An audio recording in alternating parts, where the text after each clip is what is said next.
Ahora sí, ahora estoy tranquilo. বরাবরের মতোই কিছুটা কুসংস্কারের উপর ভরসা করে বিশ্বকাপের ফাইনালে এসেছে আর্জেন্টিনা। সেমিফাইনালে ইংল্যান্ডের বিপক্ষে অ্যাওয়ে জার্সিতে খেলতে নেমেছিল সেই কুসংস্কারে বিশ্বাস রেখেই। তবে ফাইনালের আগে কিছুটা দ্বিধায় পড়তে পারে আর্জেন্টাইন ফুটবলাররা।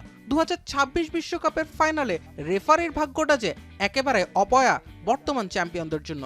2022 বিশ্বকাপে সৌদি আরবের কাছে আর্জেন্টিনার সেই বিখ্যাত হারের রেফারি স্লাভকো ভিনচিচ এবারের ফাইনালেও বাঁশি বাজাবেন।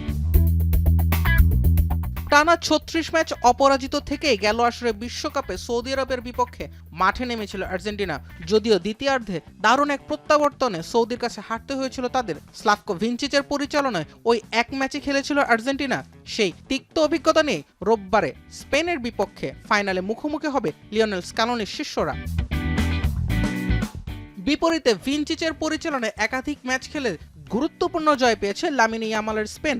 2024 ইউরোতে স্পেনের ইতালির বিপক্ষে 1-0 গোলের জয় এবং ফ্রান্সের বিপক্ষে সেমিফাইনালে 2-1 গোলের জয়ের দিনে রেফারি ছিলেন ভিনচিচ।